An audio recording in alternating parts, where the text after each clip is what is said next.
Whoa, league of my own, it don't get better. No, read what I wrote. Welcome back to the Passion to Paycheck podcast. On today's episode, we have Mike. Hey, Mike, how are you doing today? Good. How are you guys? Doing good. Thank you for coming. We appreciate it. So we'll go ahead and start and just let the audience know a little bit about your background and what you're currently working on right now. Sure.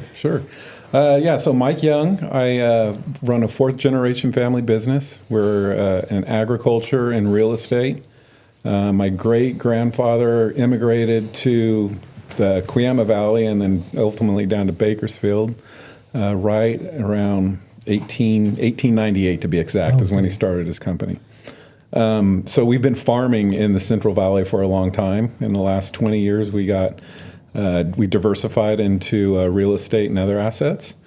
And I work with my dad, my uncle, my brother, my cousin-in-law. So it's a true family business. This year I wrote my first book. I actually wrote my second book this year, but my first book was published this year, The Farmer's Code, How Legacies Are Built. And I've got a passion about just leadership in general, leadership, legacy, living a legacy-filled life. And so as my grandmother, who just turned 102 last year, or 102 last month, as she was approaching 99, I thought, I want to write a book to honor her legacy. And it turned into a lot more than that. It turned into more of writing a book of how we all can live and leave a legacy-filled life. And it's just backstopped by stories of fourth generation of our family and our family business. Okay, nice. Yeah, I've actually been listening to the book, and it's actually very good. One of the parts I do like is the mindset part that you talk about the book, kind of finding that one thing that you need to change in order to hit the next level, whatever it's a habit, whatever it is for that person. Yeah. And then when you're writing the book, what kind of helped you structure it, how you're going to structure it as far as like telling the story? So for this book, I knew I wanted this book to be about how basically the soft skills of living and leaving a legacy. When I was thinking about writing the book, I started to, I got on Amazon and looked up every legacy book I could find. And they were all about, this is how you make a family trust. This is how you create a will. And this is how you make sure you secure this amount of money for your family. But there was nothing about how as a person, we can build relationships with one another, and how we can in turn become, how you truly leave a legacy is based on the impacts of the lives of the people that you touch around you. And so I knew that was kind of more of how I wanted to structure the book. Okay. And, to do that, first you've got to work on yourself, and you've got to understand who you are as a person. Because if we don't understand who we are and how we tick, we can't affect the other people, the people around us. So I knew I wanted to I break it down into 4 parts: how to change yourself to become a better person, how you affect the people that are closest to you, your family, maybe small group of friends, how you affect, how you work and relate with the people in your circle. So that's your friends, your colleagues, people that that kind of are on the periphery of your close group. And then from that, it's how you live and leave a legacy for the rest of the world. Okay. So when you're writing the book, as far as the book, was there any part of the book where you found challenging as far as like how I'm going to fill the rest of this book or the chapters, or how did the thought process as far as what you're going to write in it? Like, the whole thing was a challenge. It's like anything in life. It's like working out with you, and it's waking up in the morning and having that mindset that I'm going to put my shoes on and I'm going to go to the gym at 5 a.m. and let Rudy kick my butt, right? Because it's going to make me a better person. The whole thing is a challenge, but life's a challenge, right? Yeah. All right. For all of us. Yeah. And so, but once I put pen to paper, I will tell you one thing: writer's block is real. Yeah, and it's a bitch, and you got to learn. There's a resistance there that you have to learn to write through, and it's usually going to be garbage. But once you write through it, there's usually going to be something good that comes out on the other side. But that's life in general. I wasn't just writing this book, but I think if anyone thinks about like the resistance that we come across in life, you've got to figure out a way to work through it to make, and if you can be a better person on the other side. So it's just putting your mind to being able to, when I was writing the book, to your question, writing through the resistance. Okay. If I wrote through the resistance, I knew I could find something good on the other side. Keep writing and keep going. Keep writing, keep going. Yeah. Sometimes it's going to be garbage. A lot of times it is. Try and error. Sometimes you have to delete some stuff and restart again. But like you say, you might have got something good out of it to continue, keep pushing. Right. And that's life, right? Yeah, exactly. I always see that's kind of like in every aspect in life for sure. Yeah. Whether you're going to the gym, whether you're writing a book or life itself. Yeah. Your marriage, your relationship. I mean, it goes on and on. It's all the same thing. We all run into these resistance. Resistance is a part of life. Right. It's how you deal with the resistance to get to the other side, to leave a positive legacy on the people around you. Otherwise, you could run into the resistance. You'd be, man, fuck. And that's where that mindset comes. Yeah, I'm just gonna have 10 or 15 beers, or go rip a line of Coke or whatever, and that's how I'm gonna deal with the resistance. But if you're willing to work through it in a positive manner, you're gonna become better. There you go. Perfect. So you said you're part agriculture. You guys started agriculture, and then now you have some real estate. What made you guys transition to start going more into the real estate world? Yeah, just diversifying. Not having all our eggs in one basket.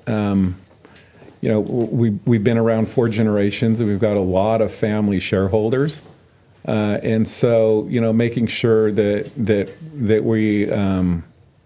we're healthy enough financially and strong enough to carry into the 5th generation, the 6th generation, and beyond. And that just meant diversification. And so that was simply the reason we started to do it. And diversifying into commercial real estate is, agriculture is real estate essentially. It's just owning farmland rather than owning buildings. Right. So, but just kind of diversifying the asset base. It's the reason we went into it. Which makes sense. That way you kind of, especially with how the farm and everything has transitioned from then to now, I'm sure it's way different. Back then it was probably a lot more profitable than it is probably now. Is that how it is, or is it kind of up and down? Or to be around for 4 generations, it's been agriculture has its ups and downs. Yeah, just like any business does. It's all cyclical. But there's certainly a lot of challenges, especially in the state that we work and operate in.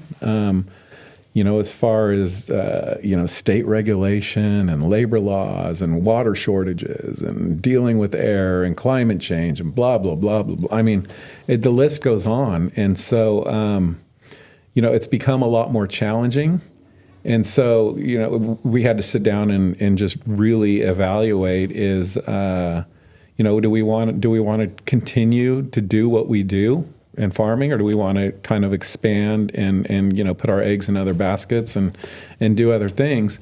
But what we do know is, farming's in our blood. Agriculture is in our blood, and it's who we are. So we never want to turn our back on it, never want to walk away from it. But to be prudent to the next generation and the generation after that, it's probably best that we diversify our asset base a little bit. So that was primarily the thinking behind it. Yeah, that's smart. Kind of making sure you guys' bottom line is still healthy and everyone's happy and everyone's still getting paid, right? Right. Yep. Perfect. And then I noted in the book you talk about the race you did. When you did the race, because you're also working, right? At the same time, how did you balance training for the race and then working and then your wife, your family, all the kind of logistics of your life as far as like scheduling and all that? You make time, man. It's just if you really want something and you're really going to put your mind to it, you'll figure out a way to do it. It might mean waking up an extra 2 hours earlier, or going to bed an extra 2 hours, waking up early, going to bed early. That's just, But how you do anything is how you do everything, right? Yeah, that is true. And I mean, if you're going to put your mind to it, and it's something you're going to commit to, you figure out a way to do it. I've done races when my kids are little, and that's a lot more challenging than now. All my kids are out of the house, and it's just me and my wife, so it's a little bit easier to train for stuff like this. Of course, I'm older now too. Yeah. My body doesn't recover as quickly as it did 10 and 20 years ago. But yeah, if you're willing, if you put your mind to it and you're willing to to make a change, anyone can do it. You figure out a way to do it.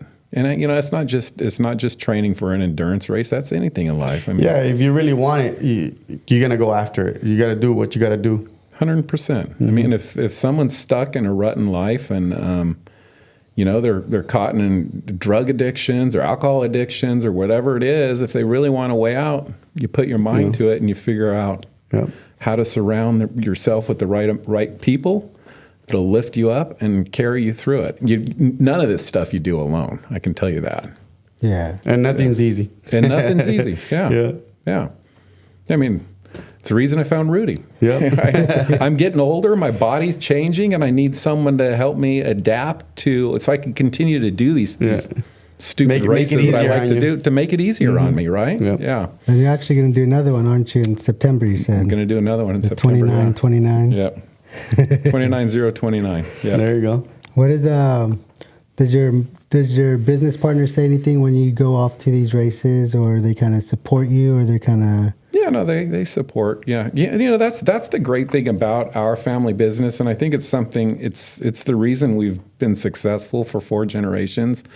Is we understand each person's strengths and we understand their weaknesses. You put them. And when we let their strengths shine and we make sure they're put in a position to where they can play into their strengths, and when their weaknesses show up, we know that they're there, but we don't let them we don't let their weaknesses define them. Right. And so I think that's one of the reasons that we have been around for 4 generations is because of that.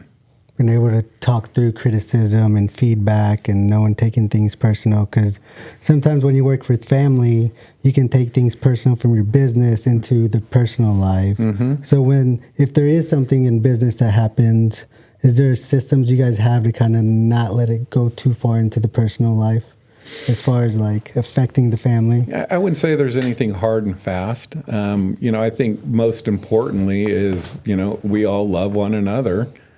And, we truly love each other unconditionally. And, when something happens, when there is a blow up, and quite often there really aren't that many. But when they do happen, we work our way through it. That's because what's most important is family first and then the business second. And so, we make sure that the family, that dynamic is healthy before we, that comes before anything in business. Yeah, I like that, because that kind of helps, at least when you guys get in the Christmas time, you guys aren't bickering, or everyone's still happy and everyone's still playing. But there's something in the book where it says we work hard, but we also play hard. Mm-hmm. And that's one thing that I think you said helps with all the connection and connecting with the family and building the relationships and making the relationships even stronger, right? Absolutely. I mean, yeah, agriculture is, it's not easy work. And quite often, a lot of times you're doing things for very small margins. But, so we do work hard as a family, but we play together too. So we travel with my brother, my cousin-in-law. We travel together. We like to have fun together, and it makes the business that much easier because we are playing together. I mean, they're my best friends, but they're also my business partners. Yeah.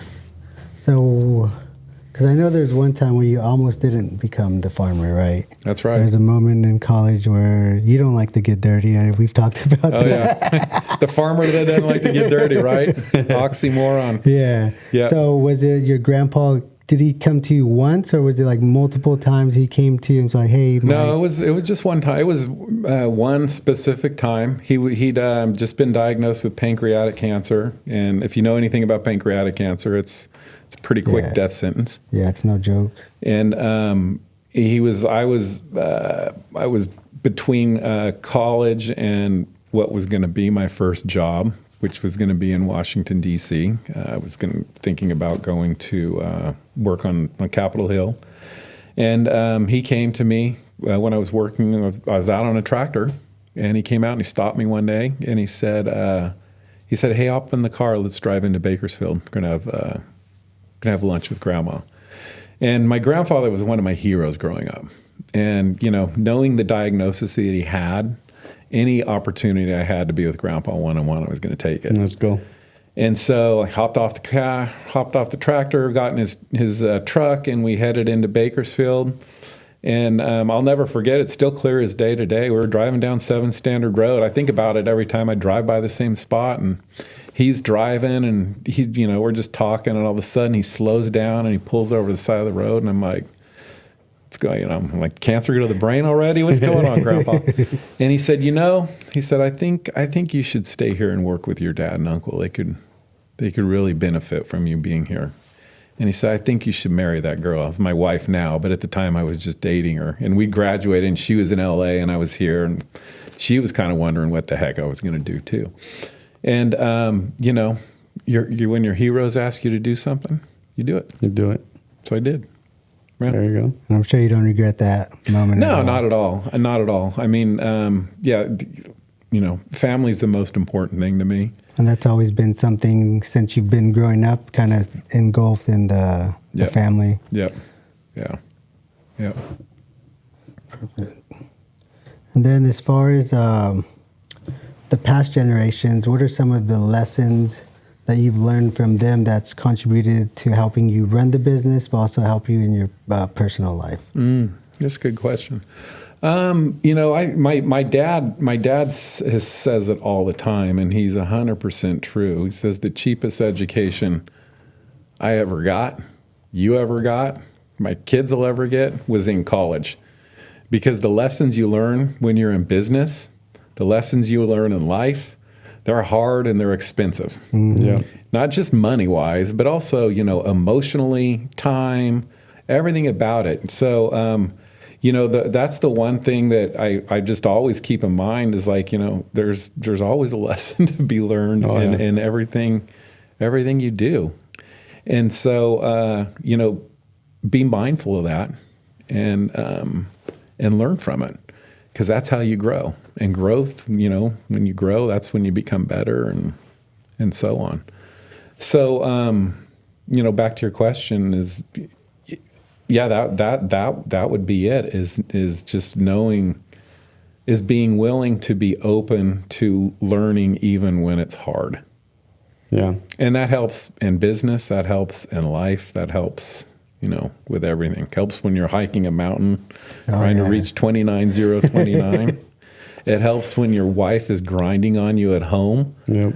You just got to know that, life isn't easy. No, it's not. And you never stop learning. And you never stop learning. Never stop learning. Yeah. Because when you do stop learning, you die. Yeah. Exactly. That's what I was just going to say. Mm-hmm. Yeah.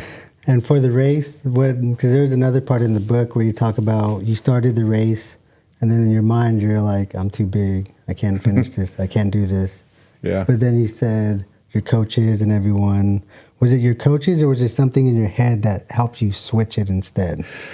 Well, when I go into these endurance races, I've always got a mantra. And each race there's always just a different mantra, but something that's like, for this race, it's usually like, what's your why?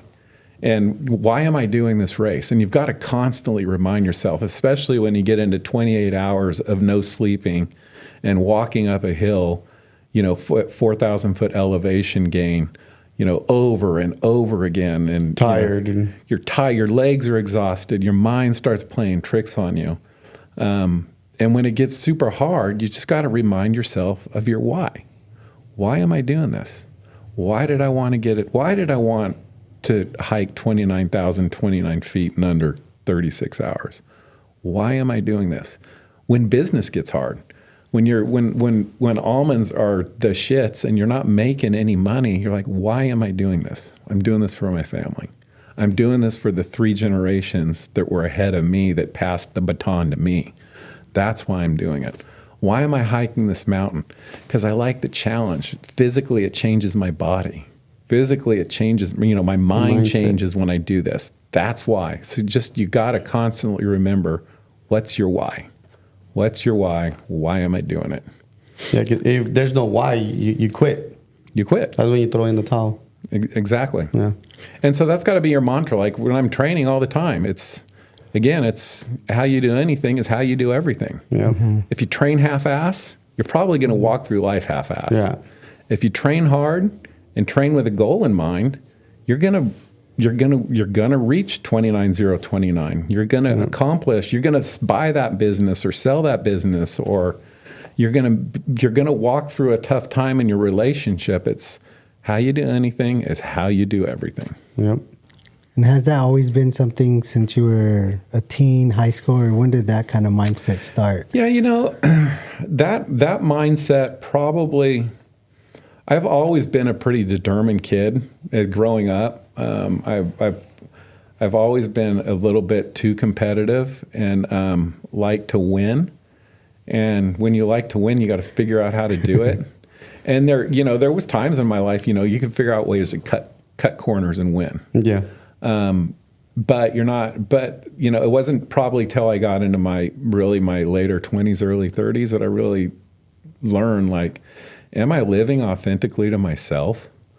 And if I'm cutting corners, I'm not. Mm-hmm. And I'm really not winning that way either. You're only truly winning when you do it the right way. Right. And so it was probably when I was in my early 30s, but before I really started developing that kind of mindset. I went through this fellowship program called the California Ag Leadership Fellowship. And it's a leadership training program. It's a 2-year program, and they take a fellow in and they teach them about themselves. They call it leadership from the inside out. So we learn about ourselves, how we operate, what makes us tick, so we can be better leaders for the community around us. It's kind of what I write about. Yeah. What I write about in the Farmer's Code. But that was probably really the turning point for me, and that was my early 30s. Yeah. Okay. Were you partying in your 20s? Or were you just working? Or? Yeah, I partied a lot in college. And then when I got out of college.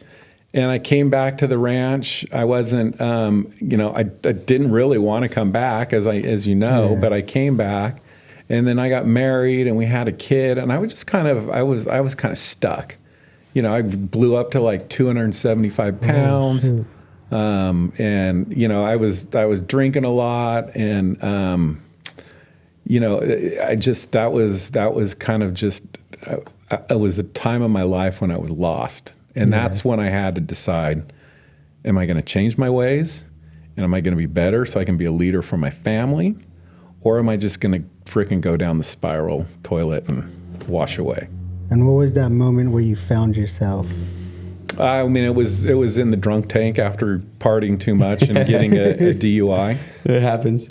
Yeah, no, I was sitting in the drunk tank, and a guy's freaking puking on my feet, and And I was just like, what the heck am I doing here? I'm a leader. No, Mike, you're not a leader. You're an idiot if you think you are. You need to figure out how to really truly become a leader. Work on yourself. Yeah, work on yourself to get out of there and be the actual leader. Right. And what was right after that? What was your first step towards working to becoming a better leader? Was it just stopping drinking? Was it? Well, what exactly helped? Yeah, no, it wasn't. It was. I mean, the first thing I did, I bought this book by John Maxwell called "The 21 Irrefutable Laws of Leadership." Okay. And I read that, and I still read it to this day. Every year I read it at least once a year. I'll have to check that book out. And the lessons that I learned in that book were they were easy. You know, I'm like, lesson 1, you know, smile to the world around you and see how that changes your life.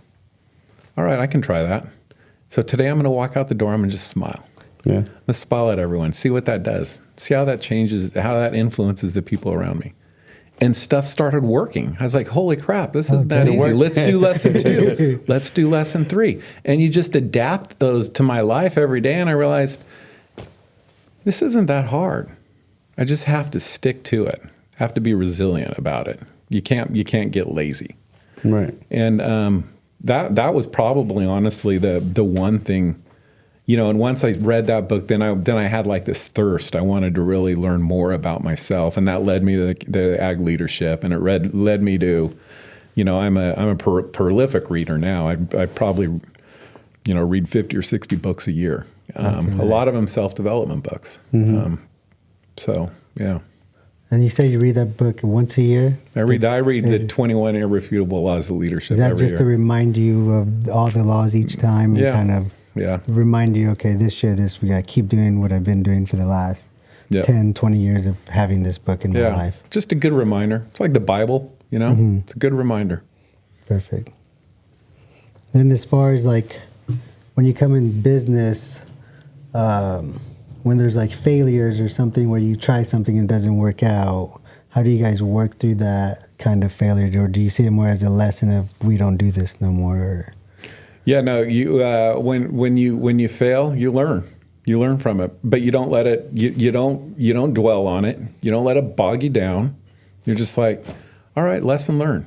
Now I know what not to do next time.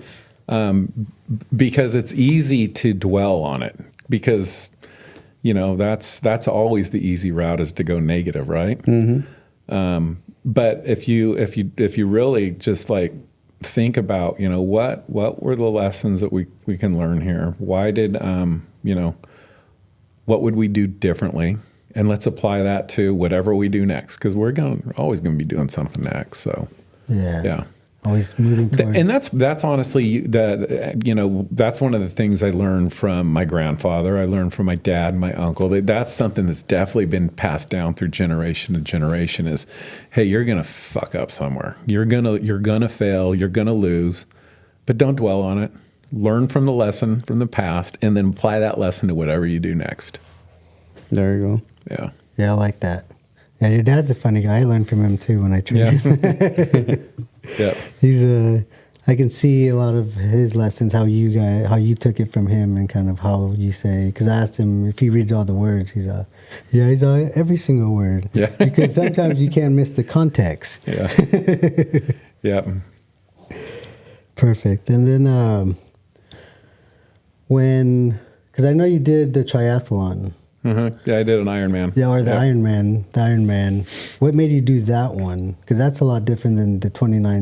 That would probably be a little bit harder, right? Because that's almost like you were saying a full-time job, and then you also were running the business. Yeah. So how was that period of time in your life? Yeah, that was, you know, my kids that was 12 years ago. I did that when I turned 40. My wife's dad died when he was 40. And so I had this like thing in my head when I was approaching 40. I was like, oh crap, I got to do something big. I'm not going to die like Greg did. And I've always been like to challenge myself. And so you know, I'm like, what's the hardest thing you could do to like challenge yourself, like endurance wise, and get through it? And you know, Ironman seemed like that. It seemed like that was it. And so I decided I was gonna commit to doing an Ironman. I'd already run a couple marathons. I'd never ridden a bike 100 miles, and I never swam, you know, 2.5 miles, 2.4 miles. So I was just like, I'm gonna do it. You know, I hired a coach to help properly train me, to prepare me for it. And then, you know, there again, it's just, I had all our kids were super active then. You know, Emma, my oldest, would have been 16, and my youngest would have been 11. So, I mean, they're right in the middle of it, sports and Yeah. everything. So, you know, back to, you know, your very first question, you know, how do you do it? You just, if you want to commit to it, you put your mind to it, you figure out a way. So if that means getting up at 3 a.m. to go for a 10-mile run, so you can be back by, you know, 5 before the kids and everybody gets up, so you can help Jen get everyone out the door, that's what you do. Or if it's, you know, you take your lunch break, like I do with Rudy. You take your lunch break, I go work out. Rather than eating, you go work out, and then you go back to the office and eat. There you go. You figure out a way to do it. You know, So it's more managing the time and figuring out. It's just management of time. You know, there's certain things you do have to give up in life when you're committing to something like that. But quite often, there are things that weren't really worth your time anyway. Do I really need to sit in front of the TV for give that up an hour and a half and eat a bowl of ice cream or drink a bottle of wine or whatever the heck it was? Sounds good. And it is good occasionally. Yes, it is. But for the most part, it's not. And so, you know, you figure out if you really want to if you really want to commit to something, you figure out how to do it. Mm-hmm. And how long was prep time For the Ironman? Yeah. The Ironman, I trained probably for 8 months. 8 months. But the last 3 months they're pretty brutal. I mean, you're working out 4 to 5 hours a day. Yeah, because you kind of start slow and then And then you ramp your way up. yeah, because you got to be ready. Yeah. And when you're, you know, 4 to 5 hours a day during the week, it's one thing to get up and like work out for an hour or go to lunch and work out for an hour. But when you're doing a 3-hour workout in the morning and a 2 or 3 hour workout at night, that starts to grind. And that started to grind on our relationship, you know, mine and my wife's, because the kids were little and you're not around as much and you're not helping out as much. And yeah. It's a pretty selfish thing. Yeah, it is. Yeah. Because that takes a lot of time. Was there any like specific nutrition you had to follow or like recovery protocols as far as like to help you train the next day? Yeah, I mean, you know, I was only 40 then, so my body recovered a lot better than it does now, a lot different than it does now. But I was doing a lot of massage. I was doing a massage a week then. But that was really kind of my only recovery. And the nutrition, you're burning so many calories working out like that. Burning. I wasn't following a specific diet. You're just eating. But you're not eating garbage, because garbage just makes you feel terrible. Yeah. And when you're training like that, you Your body kind of craves a little bit better food. Yeah. Right. And the Ironman, how long did that take to do? That one I did just under 12 hours. Just under 12 hours. Moly. Yeah, it's like 11:58, I think. Yeah. Oh. Wow. The funny story, if you've ever seen an Ironman race, you know, when you run across the finish line, they announce, you know, Mike Young, you are an Ironman. I mean, that's what everyone wants to hear when they come down that chute.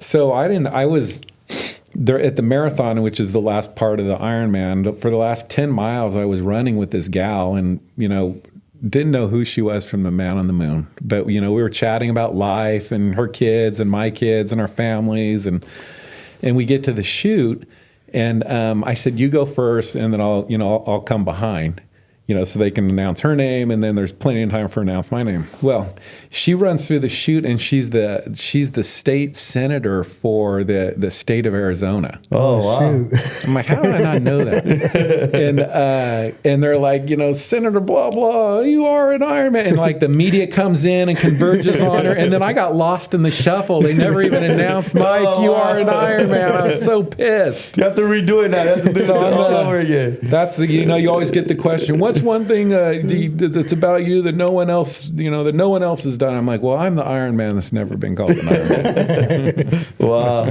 That's a good story, though. That's hilarious. Yeah. How did your body feel after that whole race? You know, it wasn't too bad. I'd prepared for it. Your body was ready. Yeah, body was ready. I mean, I went back to the hotel that night, and I sat in an ice bath, and I drank a beer, and I had a hamburger. There you go. But you know, for the most part, my body. I mean, obviously, you're going to be sore from something like that, but it recovered pretty well. Yeah, if you train right. You kind of be able to And was that the same for the 29 race? Like your body wasn't too bad after? Yeah, body's not too bad after. I mean, again, if you train right. This race is a little bit, it's as much a mind endurance as it is a body endurance, because you got to prepare yourself to be out there for, 30 hours. Because you said there's no sleep, or can you sleep? Is that optional? You can sleep, and you sleep, maybe a couple hours, 2 or 3 hours, but you're not really getting any sleep. It's more your body's kind of resting, but your mind never shuts off, and your body really never shuts off either. Yeah. Especially after going for 18 hours, and then you're going to try to sleep for a couple hours. It's just there's really no sleep to it. So did you do the whole race, no sleep, the whole 36 hours? No, I did sleep. Okay. I slept. I probably slept 3 hours. And really, it's really what feels great is like being on the mountain for 18 hours, going in and taking a warm shower. That's as good as sleep. Right. Take a shower, lay down, rest for a couple hours, and then go back out on the mountain. But. So are there like tents set up where you like stations throughout the mountain, or is it like one station for everyone to go to? So the race in Whistler, there's they've got aid stations about every mile. It's 4 miles. You hike up. It's like 3.8 miles. You gain a little bit. You gain about 4,000 feet of elevation in 3.8 miles. And every mile they have an aid station where they have water. Okay. Electrolytes, food. Do they kind of make sure everyone's kind of and then they've got coaches on the mountain. So that one time you asked, there was a point in the race that I was like, I started to talk myself. My mind started getting weak. Yeah. And the coach came up next to me, and she asked me, she's like, how's it going? And I'm like, fantastic. She's like, yeah, I could tell. How's it really going? I'm like, man, I'm hurting right now. It sucks. And she said, what's your why? So she reminded me, what's your why? I'm like, you're right. Put one foot in front of the other. She said, just walk. You're going to switch and just keep going. Yeah. Yep. So after that point, you just focus on one step at a time. Yeah. And then once you got to the finish line, did it feel like it took forever, or was it something where it kind of was like, whew, I'm glad that's over? Oh, no, it's any of those races, Ironman, 29:029, a marathon, they're all like, if you can get to the finish line, you forget how hard it was, because it just feels amazing to finish. And is that probably one of the most rewarding things you probably found as far as like finishing the races, just as much as business for your personal life, or? Yeah, the most rewarding thing that's ever been said to me that made me feel like rewarding was when my oldest daughter came home from college the first semester, and it was actually, she was in Copenhagen for the year, so it was when she came home for Christmas, and she said, Mom, Dad, I just want to thank you guys for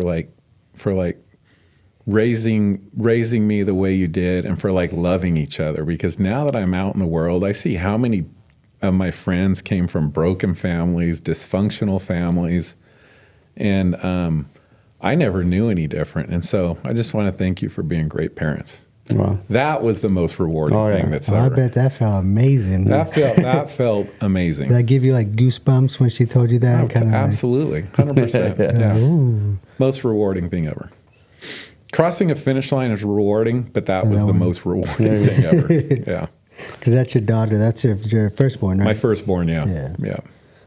So now for the new race that you're going to start prepping for, is there anything that you're going to do different from the past ones, or?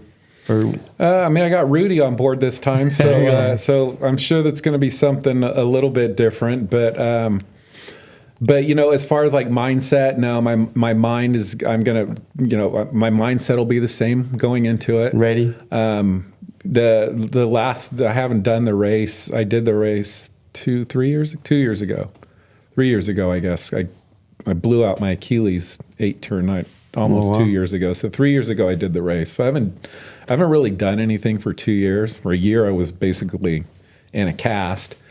And, I heard that's pretty brutal. Yeah, it was. That was. You want to talk about mindset? Mm-hmm. There were times that when I was in that cast, and I was having to depend on everyone to drive because it was my right foot, so I couldn't drive. And having to depend on everyone to do everything for me, there were points that I got pretty down. Yeah, that does something to your mind. Yeah, it really does. And I have a really good friend who didn't blow out his Achilles, but about a year before he had some cancer in his jaw. They had to cut it out, and they had to wire his jaw shut for 6 months. Oh, wow. And, he told me, he said, listen, he said, right now it sucks. When I first got the cast on and I was immobile and, I was feeling sorry for myself. He said, it sucks. I hear you. I get it. It sucks. But don't lean into the suck, because in 10 days, it's not going to suck as much. And in 2 weeks, you're going to go, oh, I forgot about that cast. And in 4 weeks, you're going to go, why do I even need that leg? And he was right. He was right. If I just allow the suck to happen and don't lean into the suck, it makes the life a lot easier. And I was thankful that he gave me that advice early on. It's all in your mind. It is. Mm-hmm. Mind will play tricks on you. Yep. And during that time for the healing, when you had the cast, to get to that point of not letting into the suck, did that take time, or did that, after he talked to you, were you just like, okay, not give in? Yeah, no, it still takes time. I mean, time heals all wounds, right? But yeah, there's times you're like, fuck, this sucks. But the pep talk definitely helped, because again, it's easy to get negative. Right? Yeah, Negative. It's always easy to get negative. Yeah. So, and that's, thankfully I got a great wife. I got a great community. I got a great group of friends. I got, great business partners and family that are willing to circle up around you and help lift you up through the hard times. That's the other thing that makes life a lot easier is make sure you've got, a community, your closest five. What they say you're going to become whatever your closest five people are, right? If you surround yourself with 5 millionaires, good chance you're going to become a millionaire. Mm-hmm. Surround yourself but if you surround yourself with people that are positive and loving and caring, that are going to lift you up and help you through anything, you can walk through fire. Oh yeah. So the family unit's what really kind of helps you push through the mindset and kind of reminded yourself, yeah, the don't family. let this get to me, and Yep. I'm gonna get through this. It's gonna take time, but I'm gonna heal. Yep. Yeah. Yeah. Family, friends. Yep. And when you're running your business at that time, was it more difficult because of the pain, or was it kind of like? I was never in pain. It was just difficult because it's hard to get to the office. Relying on my dad to drive me to the office, or my secretary to drive me to appointments. Somebody come pick. Just the independence part. Yeah, that was the hard part. And plus, I like to stand and walk a lot, and not being able to do that, not being able to be active. I mean, yeah, I put on 25, 30 pounds. I still can't do. Well, I'm getting better, right? Yeah. I can almost do a standing leg lift. Almost. Before he couldn't, he was like, yeah. I mean, it's a crazy. You bust that tendon. Yeah. It's a pretty crazy, gnarly recovery. Yeah. How did that happen? Playing pickleball. Too much fun. Yeah, on my 50th birthday too. I was with 8 buddies of mine. We were on a trip and we were celebrating my 50th birthday, and we plans of like mountain bike riding and hiking and all this fun stuff. And the first day we were gonna have a pickleball tournament, and I kid you not, I was like the first serve. Wow! I sprinted for the ball and pop, and it was. Is it like a quick drop, like you're like, ooh, or was it like? Oh yeah, no, it was a pop. Like it sounded like the guy I was playing my partner with. He said, "Man, it sounded like someone hit you with a bat." Pop. Like the guys across the court could hear it. It was pretty gnarly. Yeah. Was that probably one of the most painful things you've ever experienced? But yeah, so going back to that, the initial part was painful, but after it wasn't painful at all. Oh, interesting. Yeah, and even after the surgery, when I was in the cast. I've got a pretty high pain tolerance though. So, I don't like, you take the opioids or whatever for the pain, and they make me loopy. I hate them, so I'm like, I'll just take Advil. Yeah. But the pain was never really unmanageable. Oh, that's good. That initial pop hurt like hell, but after that, it wasn't that bad. Oh, that's surprising. It was just being immobile. Mm-hmm. Yeah. And then after you got out, how did the leg feel? Like after I got out of the cast? Yeah, was it like hard to move? Were you able Oh, to it move? totally stiff. Yeah, I mean, my ankle was it was absolutely stiff. So if the first thing in physical therapy they do is Just try to loosen up that ankle before they can do anything, before you can start to learn how to walk again. Yeah. I So mean, you had to because learn my how to gait walk was all again. screwed Yeah. up, and So you had Yeah. to relearn how to walk and put pressure back on it. yep, Ooh. yeah. And how long did that take until you kind of were able to start walking? I mean, so, once I got out of the cast, I was in the cast for six or 8 weeks. Then they put you in a walking boot, and they want you to walk with crutches in the walking boot. But I couldn't do I hate crutches. So I was walking right away in the walking boot. Oh, dang. And I was like, I need some freedom. So it's nice. And actually to be able to take the boot off and sleep at night was what was really amazing. But so I was in that walking boot for probably another 3 months. Wow. And then that came off, and then physical therapy started in the boot, trying to loosen up that ankle. But it was, I mean, guy, Rudy, the atrophy in my leg is still. Oh, yeah. It's still. It's crazy how it took me 50 years to get amazing calves. And Yeah. Oh, yeah. The doctor told you. Yeah, the doctor. when he was casting me, he's like, "Oh my gosh, you got beautiful calves. I'm so sorry." I'm like, "What do you mean?" He's like, "Because your calf's gone, man. It's going to disappear." Like, where is it at? Where is it going to go? And it did. It's like half the size now. It's getting bigger though. I've Yeah. been noticing it's starting to pop a lot more. Yeah. It's starting to grow more. Muscle memory. Yeah, Yeah. we'll get there. Yeah, he's came a long way. He's pushing over 400 pounds on the sled Yeah, Oh, wow. in less than a year since I've been with him. Yeah. With the Achilles issue. yeah. Yeah, that's impressive. I was Yeah. like, whoa. He was like, keep stacking it. He's all feeling it today. Yeah. Yeah. Oh, perfect. And going back to the business, as far as advice, what would you give to someone aiming to build a meaningful legacy for their family and their loved ones? Always be a learner.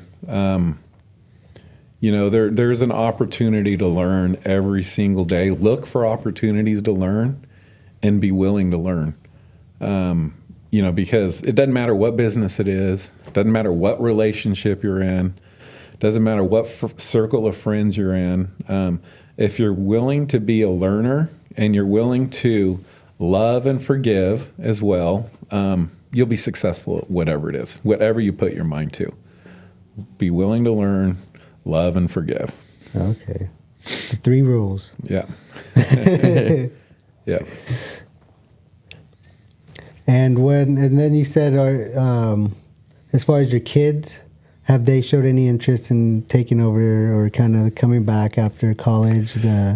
Yeah, my kids, my oldest works in Hollywood.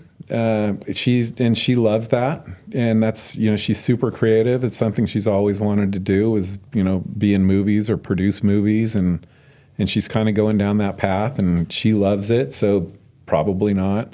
My oldest is in medical school. She wants to be a doctor, or my middle one's in medical school. She wants to be a doctor, so probably not. My youngest, who knows? He's a sophomore in college. And, Okay.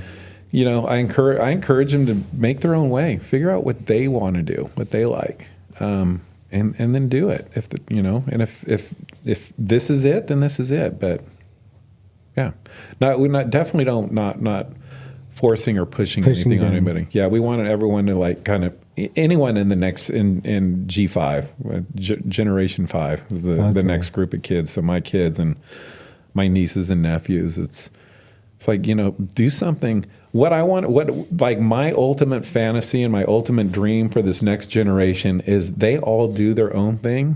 We get an opportunity to maybe invest with them, be partners with them, Nice. and then mentor them and coach them There we into go. something amazing. I think that would be that really juices me when I think about that. So definitely start putting eggs in different baskets. Yeah. And then basically kind of like what you said, they're strong. They'll like say like your daughter, that's her thing. Hollywood, she'd be strong in that. So maybe invest in a movie later on. Exactly. Yeah. Yeah. 100%. There you go. Yeah. Well, that's a good way of thinking of it. Yeah. Yeah. Take the money from your business and Yeah. put it into Invest her into that. business. And yeah. Okay. And then right, we've got generations of life lessons we've learned. Oh yeah.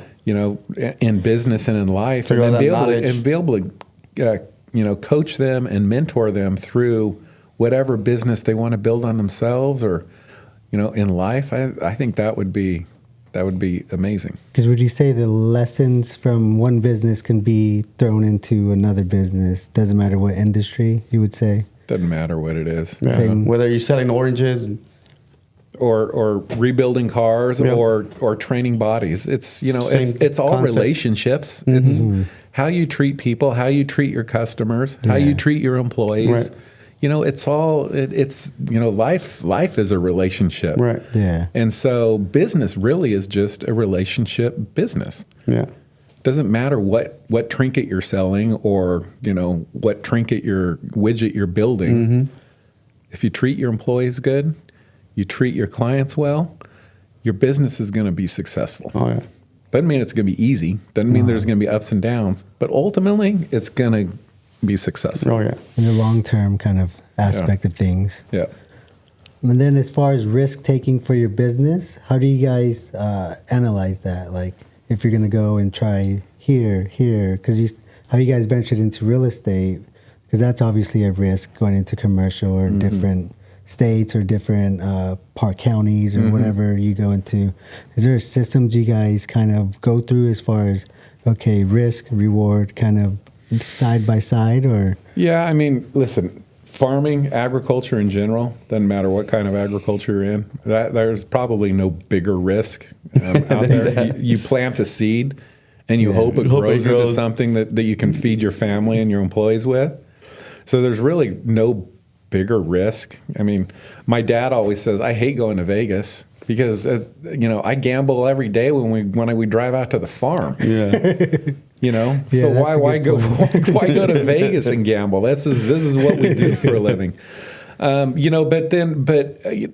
And so like we're I wouldn't say we're risk adverse, but we're very risk tolerant. But when we look at like real estate investments, certainly you're analyzing, location, what part of the country it's in. If it's an office building, who are the tenants? Who are the prospective tenants? I mean, you're trying to minimize your risk, but there's risk in every business. Right. I mean, you walked away from accounting Yeah. to that's a start big something risk. you had no idea you could do, right? That's Yeah. a huge risk. Oh, yeah. But Jumped if off you- the building. But if you take a leap of faith Yeah. and you're mindful about every step along the way, you can be successful. Right. But there's always going to be risk. If you don't want risk, don't go into business for yourself. Yeah. Just become a W-2 employee. Oh yeah. Yeah. Yeah. And that's okay. We need lots of those. Oh yeah. It's just figuring out if you want to take the risk or if you want to deal with the stress and Right. deal with the headaches, or if you just want to get a paycheck, go home and go live your life, Right. kind of thing. Right. Because I did the paycheck, and over time, as I kept going, I was like getting sick of it. I was like, dang, I got to ask this person to go on vacation. I got to ask this Yeah. person to go here. I got to say, hey, I'm going to go here for an hour. I'll be back. And over time, that kind of got to me, and I was like, hopefully one day, I don't know, I'll just be my own boss and kind of be able to dictate my own schedule. And now I am. It's the great thing about living in the country that we live in, because we've got the opportunity Yeah. to do that. We've Yeah, got the exactly. opportunity to take that risk. And, if we want to build something better, bigger for ourselves, our families, we got the opportunity to do it. And the founding fathers developed a country and a system that allow us to do something like that. And I think we're lucky to have been born here and to live here because we have that opportunity to do it. There's definitely a lot of blessings. Capitalism, very much more business oriented in America. Yeah. I find. Yeah. And as far as when you're obviously in business and say you mess up or something, or you get negative criticism or feedback, how do you handle that for yourself? Yeah, I mean, we were about, it's been about 20 years ago, we were implicated in an E. coli outbreak. There was, I don't know if you remember, 20 years ago, there was a big spinach E. coli outbreak in the Salinas Valley that killed probably 20 people. And, or 20 people died. They don't know if it was from E. coli, but they ultimately said it was. Well, a year later, we were implicated and we were growing some lettuce. And at the time, I was president of the Kern County Farm Bureau. And we were growing some lettuce that ended up at a Taco John's, which is like a little Taco Bell, but back in the Midwest. And they had some E. coli that they found in the lettuce, and they said that they traced back to our fields. And that was I want to talk about super stressful time in my life. I was president of Kern County Farm Bureau. I had a local senator who's no longer a senator anymore, but he was a senator at the time. He used to live across the street from me. He was coming out in the press, and he was like, this farmer, they've sickened all these people in the Midwest. One person might die, and he hasn't even come out and said, I'm sorry for what he did. Wow. Oh, shoot. And I was like, and this was in the Bakersfield, California. Yeah. And at the time they hadn't published who was part of the outbreak, but they did say, it did come from Kern County. He knew who it was. But so how did I deal with that? That was just like a super stressful moment, because here I was, the head of, I was president of the largest, farm advocacy organization in Kern County. I've got this senator who basically was a paper clipping senator, whatever he'd go through all the newspapers every morning, whatever article, whatever issue had the largest stack in it, that was his issue of the day, and he loved to just tout about it, and E. coli happened to be. And so it was kind of a balancing act of how do I deal with what's going on, because we had USDA and FDA inspectors on our ranch all the time. We had attorneys, we had FBI even came. I mean, it was intense. And then you've got all this negative publicity that you're getting from the marketplace everywhere, essentially. And how do we deal with that? It's almost like you can't let that affect you, because again, I mean, we've talked about it before. If you let it affect you, it can drag you down pretty easy. Right. And I guess we just the mindset that I had and that my family had at the time was just probably something that's just been passed down generationally. Is like, this is what we do for a living. We got to get over this. You just got to get over it, and you got to learn from it. And so what do you learn? You learn that know who your friends are. Keep your friends close and your enemies closer. Yep. And you just learn how to deal with the adversity. And him living across the street from you. Hey, good morning. Yeah, well, at the time we weren't living across the street from each other. He had just moved up to Sacramento, but yeah. Talk about keeping your enemies closer. Yeah, right there. He's right there. Wow. Yeah. Oh, that's crazy. I didn't know that part. Yeah. Yeah, that's crazy. And going back to the business as well, as far as like the culture of the business, how do you guys maintain a nice, strong culture inside the workplace with everyone? Yeah, I mean, for us, it's since we are a family business, and we have been for 4 generations, and for 4 generations, everyone that's been born in the business has actually worked in the business. Oh, okay. This 5th generation is going to be the first generation that doesn't happen. But I think the fact that we are family, and that that we do love each other, like we talked about each other when we play, we treat our family, we treat our employees the same way. They're like family. And so I think that's how we're able to keep the culture strong. Okay. My wife runs a nonprofit, and, for her, it's like, she's always, how do we keep the culture strong? You've got to pour into people. You've got to keep relationships healthy. You've got to be able to walk around the office or the building or the people and just talk to your people every day. How's it going? Yeah. Treat them well. Pour into them. Yeah. Pour into them. Love on them. Tell them you love them. Tell them they care. Treat them like their family. That's, we treat our employees like their family. If you just treat everyone like their family you love, right, then I think that's how you keep a healthy culture within, any organization, not just a business. And has that been kind of something that's helped you guys maintain a lot of really good employees at the business? Absolutely. Yeah. Like long-term employees, not like quick turnarounds, 1 year, 2 year, kind of 5, 10 year 100% employees. Yeah, 20, 30-year employees. Oh, damn. Wow. Oh, yeah. That's impressive. Yeah.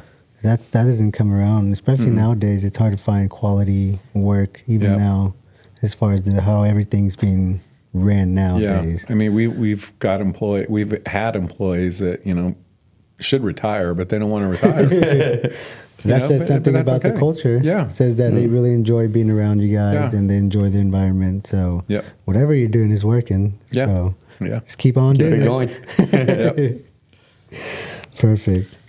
And as far as advice for like future entrepreneurs who want to go venture off into their own and they're like on the fence, they have W-2, they're like, I kind of want to become an entrepreneur. What kind of advice would you kind of give to those individuals? Yeah, don't be afraid to fail because it's scary. And the first, the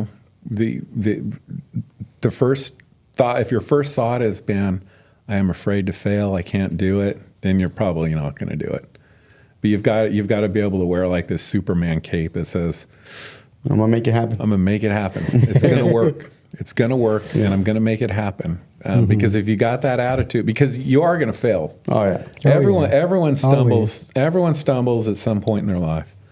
And if you let that bog you down, then if you're afraid to fail, you probably shouldn't do it. Right. Interesting. I like that. I like that a lot. And for as far as staying motivated during like tough times, like when times are tough, maybe you're down, what helps you stay motivated or kind of stay disciplined with the plan and kind of execute whatever you need to execute for the business? It's the same as an endurance race. What's your why? The why. What's Just your why? Come back to the why. What's your why? And remembering the good times. Remembering the times you made that were really good when you were making a lot of money. Yep. Remember the time that you ran through the chute at the Ironman. Remember the time that you finished at the top of the mountain at 29:029. You remember the good times. We've all got good memories about something. Remember the good times and remember your why. And it's easy to get through the hard Always stuff. the why. And that's something that's helped you through the most tough times of your life as well. Just remembering your why. Yeah. And you're talking, you have the new book, right? Or you're working on a new book? Yeah, working on a new book. It's a fiction book. That's what you're saying, the fiction book. Does it go off of like the Farmer's Code, or is it kind of like? Yeah, there's a lot of lessons that I kind of tie. The book is about generational traumas. So the book is written across 4 different generations. Oh, nice. And it's about the protagonist in the book comes from a line of people that have just dealt with some really screwed up issues, people that are in prison. And it's just about how he has to step into life and figure out a way to live kind of a legacy-filled life himself, and how he gets over. It's very much a book about nature versus nurture, and nice. how he how he can overcome his generational traumas. We all have trauma. Oh yeah. And how he overcomes that. It's almost like a development book, but in a fiction way. But it's in a fiction book. Yeah. That's kind of unique, though. Yeah. I like that, because then you still get a good lesson out of the fiction book. Yeah. You still get entertained, and and then you get some good jams, I'm sure, going to be in there. Yep. Yeah, I'm definitely going to listen to that one. Yeah.